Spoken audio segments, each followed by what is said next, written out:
Hello, everyone. Welcome back to Blunt Conversations, hosted by Blunt Brunch. This episode is sponsored by EventHi. EventHi is the world's first cannabis ticketing platform. Discover events, buy tickets and sponsorships, or create your own event and meet people with a shared interest.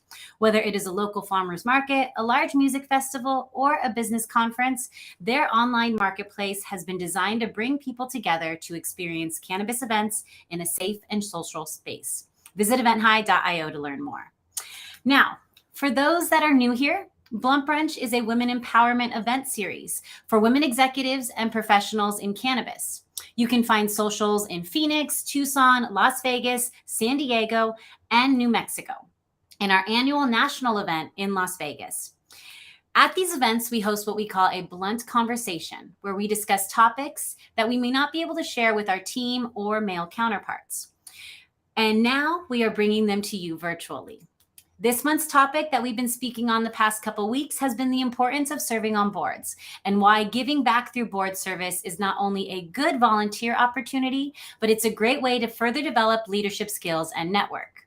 And today we're going to hear from a colleague who is an amazing leader in this space. Now, before I give her introduction, I just want to state that we are live on Facebook, LinkedIn, and YouTube. You can also find us in our Blunt Brunch Facebook group, which I am going to share right over here, and you can join us in that group as well. Now, this week, I am honored to introduce you to Mskindness Ramirez MA, award-winning master educator and cannabis industry veteran. Mskindness B Ramirez leads with both her given name and a unique calling. Empowered with over 20 years experience in the public education sector and a passionate desire to heal her community, Mskindness lends her skills to various projects in and around the cannabis space. Now, founded in 2015, she is the CEO of 𝗧𝘂𝗲𝘀𝗆, a direct-to-consumer education platform and production company. Mskindness began her authorship journey with a children's book called The Roots Family's Special Garden, written to demystify plant medicine in a family-friendly and comprehensive way, while sparking candid conversations among generations everywhere. Now, in her role as the executive board president of This Is Jane Project, Ramirez supports women and non-binary trauma survivors to gain access to plant medicine and valuable programming to foster healing. She serves on she's going to laugh at me. Adjacent? I'm bringing you on camera for this one. How do I say this one? Adjunct. And this is why I love her, because there's always something I'm going to need help with. Faculty for the Los Angeles Community College District, the Harrington Institute for Cannabis Education, and the Cleveland School of Cannabis. Mskindness's core work remains centered around equity, inclusion, and social impact. She is a wife, mother, and a multi-passionate businesswoman, to say the least. Welcome, Mskindness. Thank you for joining us today. Thank you, Adelia. I'm excited to be here with you on camera, talking to the people about this important work. Yes, me too. And I just love that I can always be myself around you. So if I'm going to butcher it, I'm bringing you up. Call me out. Let's get this correct. I mean, I am Professor Ramirez. I got to be able to help out people. Yeah, adjunct. I'm an adjunct professor. That's what I do. There we go. Now, I always am thrilled for our conversations together, and especially to have you on Blunt Conversations. You've experienced them at our events, and you see the value in what they bring and why it is so impactful for our guests to experience these. But before we go into that, you have truly paved the way. You have all your hard work, dedication, and inspiration. And, let's go back to the beginning. What led you to joining the cannabis industry? Oh, a bad slip and fall. In 2012, I was pregnant and I slipped on a puddle in a grocery store, damaged my pelvis so severely that they put me on bed rest and wanted to put me on a myriad of opioids. And that just didn't feel right for me. So despite having negative opinions, frankly, misinformed opinions about cannabis prior to that, when I researched natural remedies for chronic pain, Siri told me weed. And I couldn't believe it. So it took a little bit more research, but it wasn't hard to find that there is quite a bit out there about the benefits of cannabis and how it can help with pain. And later, the industry called me to it because of what I learned. That's amazing. Yeah. I remember hearing that story, and it's important because, again, you as a mom, as an educator, you can really help, destigmatize this plant with those experiences that you've had, and just how, how real it was for you to get connected with this plant. Everyday thing that happened to you. And An look at everyday thing. And I mean, and that's the thing that called me to the industry, the responsibility that came with the new knowledge. The fact that I had been kind of wrung through a system that I was able to fight with my privilege and family support and attorneys. But I realized in that moment, there are so many other women who do not have that same level of privilege, who have this happening to them and need support and education and guidance. And I left the classroom, I think in 2014. Wow. Wow. And now look at you. We are 2023, still going strong. And let's go into a little bit more about what is 𝗧𝘂𝗲𝘀. We mentioned that it's a direct to consumer educational platform, but what does that all mean? Let's dive into that. Yeah, I mean, well, in 2015, it was really only direct to consumer. It was me going into homes, talking with whomever would listen. Usually it was small families that had found me via referral. And we hosted what were called these kind socials. And they were like little Tupperware parties with weed. I would take them through a Cannabis 101, talk about my experience, talk about what was available, what was happening currently in legislation, and then show and share products. And it just snowballed. Now, fast forward with, post pandemic and the digital age and all of the amazing things we can do right here in the internet, we do online classes for those same consumers. We provide them pre-recorded and in person. And now we've expanded our educational services to include training the frontline workers in the cannabis industry. Because what we realized is that there's a severe lack of education about the history and the 101 and the endocannabinoid system and cannabis in our bodies within those who literally serve patients as what we could call herbal pharmacists. So we found a calling there. I take what I know. I know how to write curriculum. I know how to teach. I take this complex subject and we make it really easy to digest. And then we make it applicable to things like patient navigation, talking with customers, how to engage them. And not only helps the ROI of the dispensaries and the retailers, but it really empowers the workforce. So that's our newest mission. Well, and now this mission, because of these expansive offerings, now can be nationwide, not just in California or where you're located as well. So that's awesome. Absolutely. I love the internet. And I also was checking out the website too. And if those that are interested wanted to get their hands on your book as well, they can learn about it on the website as well, along with getting even some swag. I almost wore my shirt. You're wearing it. I see. I had mine on earlier. Branding. Yeah. I mean, it's just fun stuff. It's like fun stuff to help normalize the message around cannabis. Can a mom get a light? And also we give 9% back to those impacted by the war on drugs. We do so much. We believe in a mindful enterprise. So we have like free book clubs. And then, of course, you can pay for the training. And then we have prodigy classes where others can teach courses and they also receive a portion of the proceeds. And so our goal is to build something where everybody wins while everybody's learning. Yes. It's going to be huge. Now, let's transition more into your role as the executive president of This Is Jane Project. Can you share more about this organization and why did you serve on this nonprofit? Yeah, This Is Jane Project. It's so special. I'm actually a founding board member. So that means that it was me and Shannon and a few other people who were sitting in a room several years ago talking about the needs of trauma survivors, particularly women and the NB community, non-binary people, because that's just a community that's so underserved. It's even difficult to find statistics on. So we came up with this idea of storytelling and sharing the normalization of using cannabis around healing trauma. That was 4 years ago. It is expanded into so much more. We are now an official 501c3, 2 years in with a budget. We have been raising funds.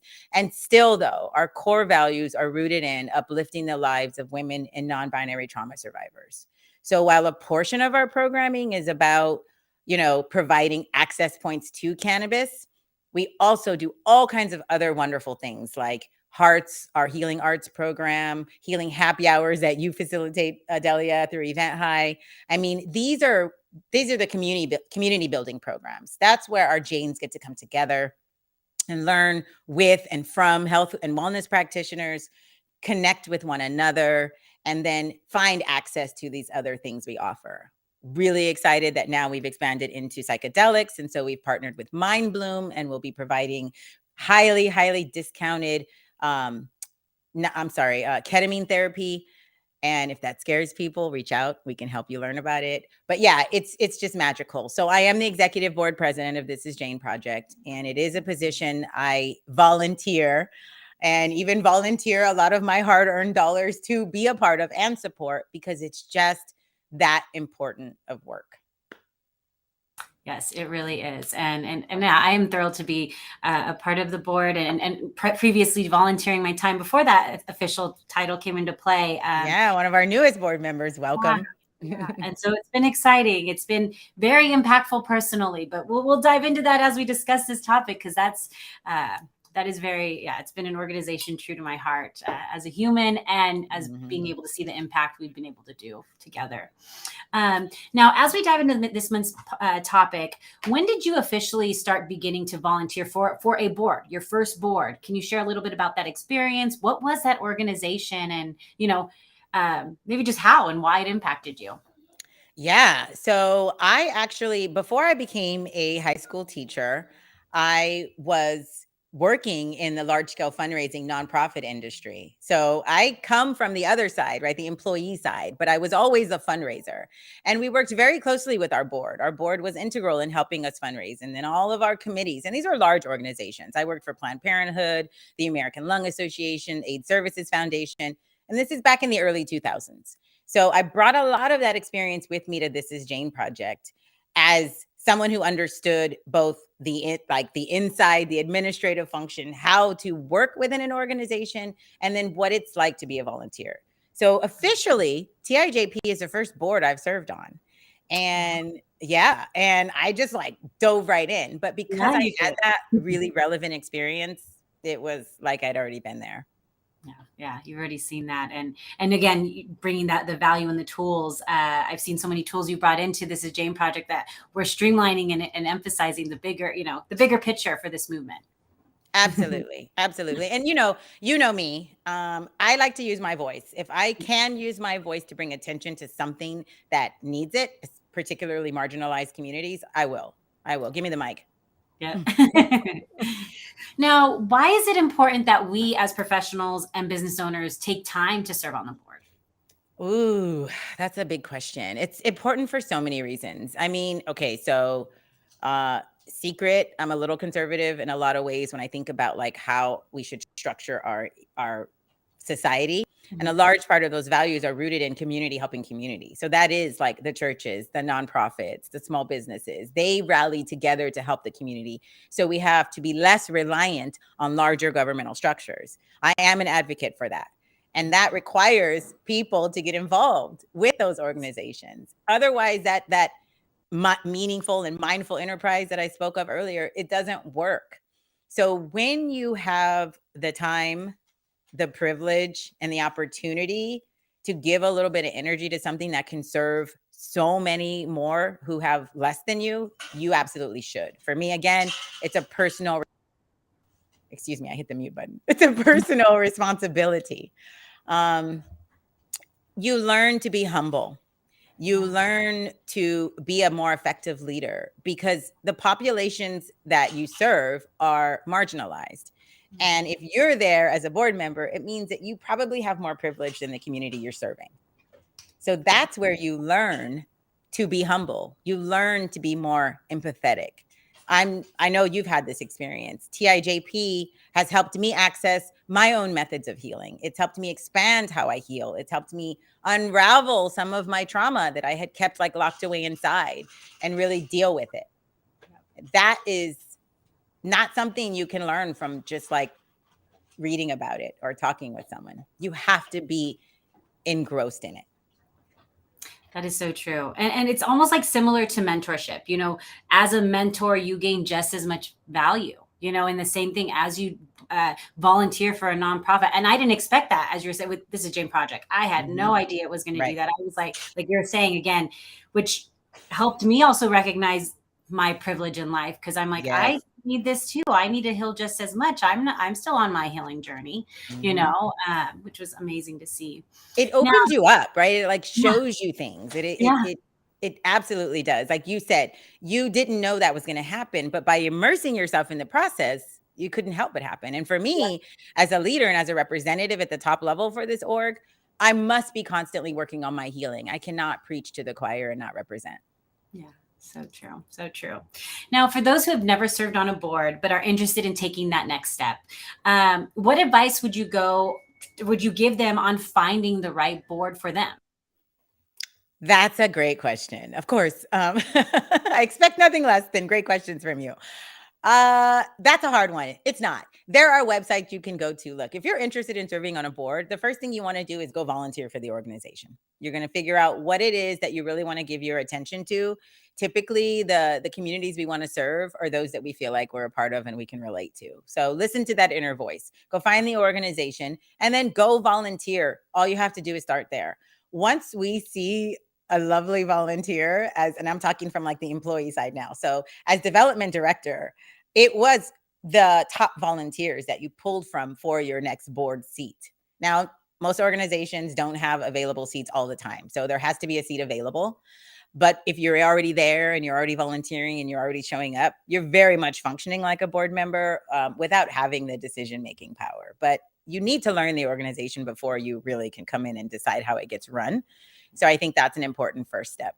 That's true. That is true. And then too, it also probably gives them a better understanding of the potential commitment that it could become, and really gauging, can they volunteer for something if they want to step into it further. And do you like the way the organization functions? Because there are multiple nonprofits who do similar services or serve same communities, right? There are many organizations who work with trauma survivors. You decide if the way we tailor our message, our specific mission speaks to you, and if the way our wheels turn and our infrastructure makes sense to you, and you can, and it aligns with the way you like to do work. So all of those things can only happen by first just volunteering. Yeah. And then there are times when you get recruited. I've actually just been asked to join the board of the 𝗧𝘂𝗀𝘆 nonprofit. So that was a very strategic request for them, right?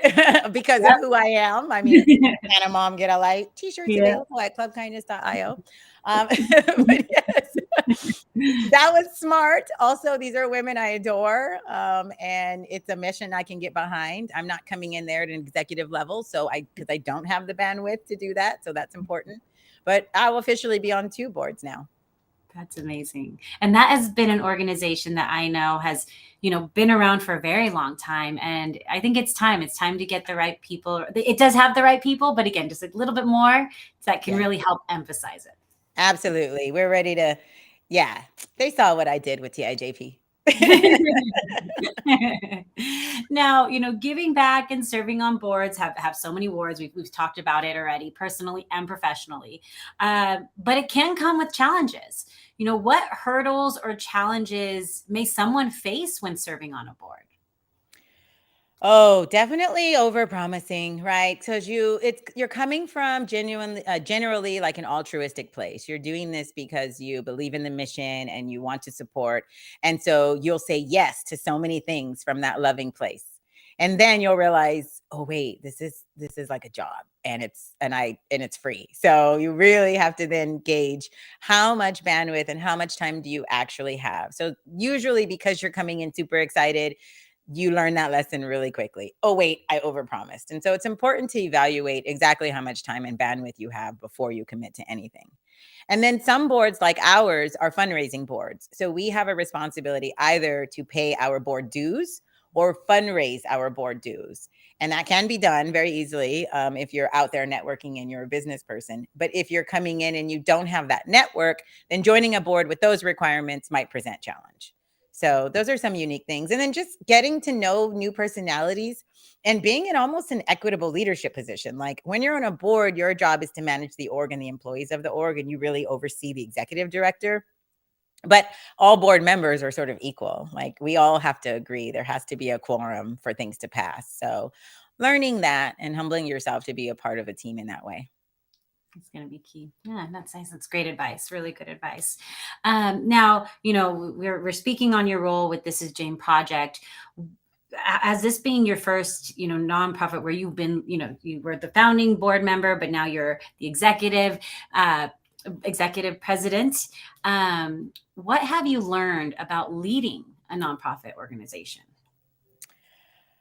Oh, all the things that come with getting a nonprofit up and running are the same that are required of a for-profit business. So you'll think like, oh, I don't need to do marketing in the same way. No, you need to do more marketing because you need people to just give you money. They're not buying something. They're not buying a product. They're not getting anything back other than a tax deductible receipt. Like you need to just give us your money. And so you are always a commercial. You are always a fundraiser. And learning that it's necessary to build the same infrastructure, that you've got to convince your board and get them to see the value in using systems that you might otherwise use in a for-profit business, everything from a CRM to project management. And again, a lot of times, people are coming into boards to say, oh, I'll help. And they think they're going to like stuff bags. But especially as a founding board member, there are organizational components. And for me, I was, as CEO of 𝗧𝘂𝗱𝘆, doing this work over here, we're for profit. And then as executive board president, finding that actually we just need to use that same system. I just figured that out over here. We should just use it over here. So removing from your mind that nonprofits are that different in infrastructure. What about throwing the cannabis component? Was that challenging at all, or? Yeah, I mean, that's a whole nother thing, right? Getting people to understand that we are not cannabis providers, that we do not give away free weed, I don't have weed sitting in my house to give to Jane's. That's not the way it works. We have to be compliant. We facilitate the access points, and then separating that particularly from our message. So donors who aren't necessarily consumers or those who are outside the cannabis industry see the value in the work that we're doing in supporting trauma survivors with all of our programming. So that has been a very unique challenge, particularly for This Is Jane Project. And this last year, we've really worked on refining that message that we are normalizing cannabis use for healing trauma, but we are also normalizing art for healing trauma. We are also normalizing using ketamine for healing trauma. We are also normalizing meditation for healing trauma. Like these are all of the things we're doing. So, but weed helps. Weed helps. Yeah. Weed does help. Now, for those that are interested in getting involved with This Is Jane Project, in what capacity can they participate? And is there something upcoming that they can join and again, participate in? Yeah. You can go to thisisjaneproject.org right now and you can click that you want to volunteer. If you go to my social media, you go to the project social media, you will see that we are in the process of actively recruiting volunteers right now. We have a really strong board. We have a full board at this time. We have a great leadership team. We have 2 staff members, a program director and executive director who are only right now part-time, but we cannot grow and we cannot expand if we don't have volunteers. So it's type in This Is Jane Project and find us. Ask any of us. We're public. Adelia, myself, we are so accessible and so proud of this work that, getting involved is just asking how you can support. And we will definitely find a place for you. And you mentioned too earlier, we have one of the programs, obviously there's a variety of different programs, but we do have Healing Happy Hour and there is one tomorrow. So they can even get a quick introduction to us tomorrow at 4 p.m. It's virtual. So go check out, again, as Mskindness was saying, this is janeproject.org to learn more. Now I do want to, also give a chance for you to share a little bit more of how can people connect to learn more about 𝗧𝘂𝗱𝘆? How can they support you in your other business and your ventures as well? Yeah, I mean, Oprah told me somewhere, she probably told like millions of other people, but I heard her talking to me. And she said, if you're going to brand anything, then you need to brand yourself. And my daddy named me Mskindness. So I made it really easy for you to find me. All you have to do is type in Mskindness and you'll go to mskindness.com. It'll take you to 𝗧𝘂𝘱𝑆.io. And if you type in the Root Family's Very Special Garden, you're going to find me. Any social media platform, I'm Mskindness B. I've made it really easy for you to find me. I also, I stand behind the work I do. So I'm not hiding. I'm right here. And I definitely am looking for new cannabis consultants at 𝗧𝘂𝗱𝘆, individuals and prodigies to come and teach a 30-minute easy to digest course in any subject. So prodigy classes are cannabis inclusive, but they are not cannabis centered. So we've got how to write a business plan, intro to basic accounting, intro to crypto, how to get into the entertainment industry, all kinds of cool courses that you'll be seeing uploaded over the next quarter, which I'm really excited about. That's awesome. Well, we have some amazing, talented individuals in the Blunt Branch community. So hopefully that'll get some traction, and they'll be able to showcase what they can do as well and their own attributes with the education and skill sets they have. Absolutely. We produce them, we market them, we sell them, and we pay you. Well, with that being said, Mskindness, today's conversation, as always, has been so empowering and insightful. Thank you for joining us today. I look forward to seeing you again soon. And, thank you for those that don't know this, Mskindness was actually our MC for Blunt Branch Nationals this past year. And she owned it. She made it. Like, it's just what it was. It was so amazing to have you there with that. The community makes it easy, Adelia. I'm still getting feedback from a lot of the Blunt Brunchers saying to me, oh my God, you were so amazing. And I'm just thinking, it was all y'all. I take all that energy and I hold it inside and it comes out through the microphone. So thank you. Thank you. Well, with that being said, thank you all for joining us today and tuning in as you all dove into the amazing advice and insight Mskindness shared. Shout out again to this week's sponsor, EventHi, for empowering and supporting the Blunt Branch's mission. If you're an event organizer in cannabis, EventHi is your go-to spot to easily publish, promote, and sell tickets compliantly for your cannabis-related events. Visit eventhi.io to learn more. Thank you all again and enjoy the rest of your day. Don't forget, next week, Parisa will be joining us back for our next Blunt Brunch conversations, as we will have 𝗧𝘂𝗱𝘆 of the ICBWA joining her to dive into the importance of serving on boards. We hope to see you all soon.